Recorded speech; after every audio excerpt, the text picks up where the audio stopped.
What's going on everyone, welcome back to another video. Today I'm going to be fitting the big wing on the EM1. Now it's a DC2 rear spoiler. Looks a little bit too big in my opinion for this particular car, but the alternative would be a Civic SI wing. The Civic SI wing is very expensive in the UK. It also comes with a third brake light, and I'm not really keen on the third brake light on the spoiler. I am going to be wiring up though, as you can see just in the back there in the middle of the parcel shelf. I'm going to be wiring up that third brake light in the rear window, so just to keep the three brake lights going on the back of the car. But I think this will sort of wrap the whole car up, wrap the front lip up, the Jun style front lip which I've recorded previously, and also the charge speed side skirts. So it's very warm today, so I'm going to jump into it straight away to save myself and try and get this over and done with as quickly as possible. Now, I do want to say, if you like this particular content, if you like the EM1 budget build, then please consider subscribing.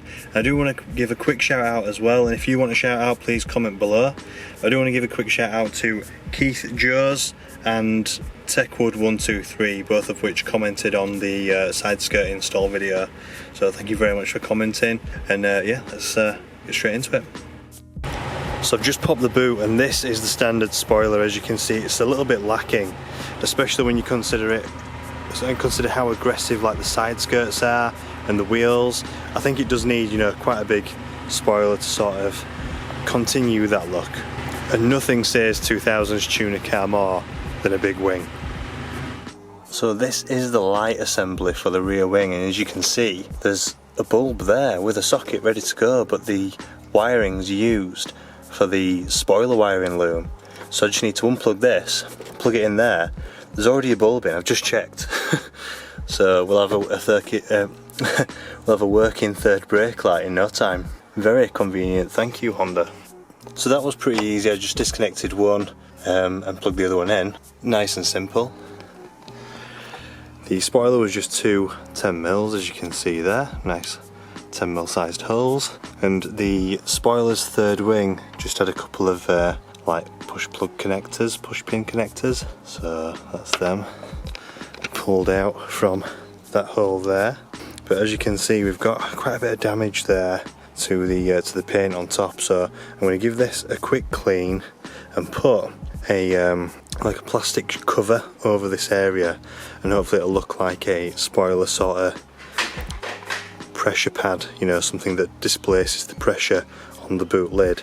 Hopefully it'll look a little bit something like that rather than just a piece of black plastic. Well, that's the goal anyway. Now I've made these red dots here, but they aren't perfect, and these red dots are where I need to drill for the new wing. Just sort of making a bit more of an indentation there. On this side, it's more there.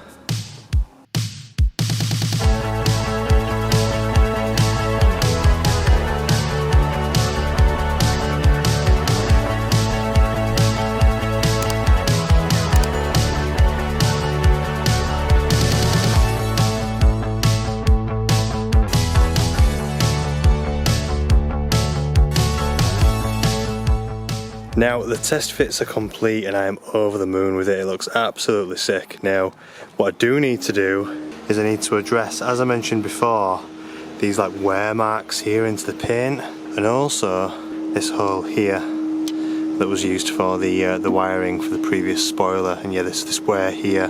Very easily done. I'm going to put some like plastic sheeting in, you know, like just vinyl wrap basically, just over this area. But yeah, definitely sets the car off as I wanted it to. That's the shot right there, isn't it? The spoiler does need a good clean as well, by the way, but I'll be cleaning the whole car once this is done. Looks sick though.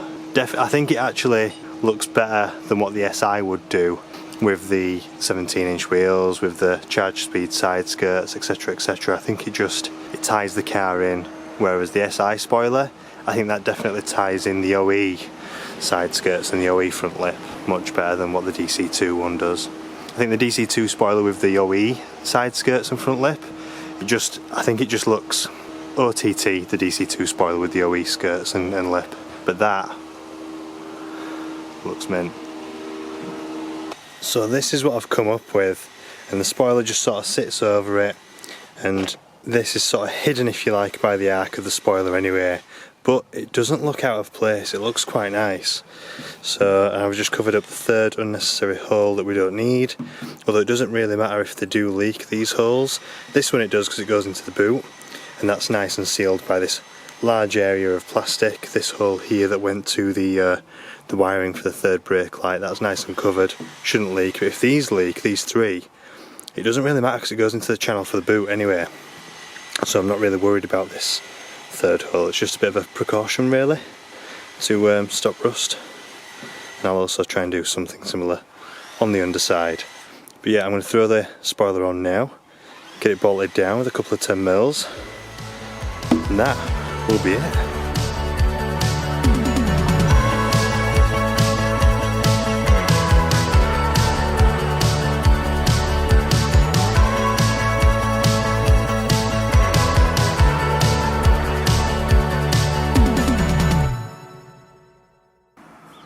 Ooh, got the fresh coat. But that's it for this particular video. As you can see, it balances out the car really well. You know, the front lip I thought made the front look really heavy. You know, really over the top, if you like, from an aesthetic point of view. Now the spoiler's on, the side skirts are on, I just think it balances the overall car. And as mentioned before in a previous video, I do have a rear bumper to go on it. I think that will make it look even better. But that does still need painting, and I've just not had time to do that yet. But that's going to be it for this particular video. Thank you very much for watching. If you haven't already, then please consider subscribing, and I'll catch you in the next one for the Civic budget build. Bye for now.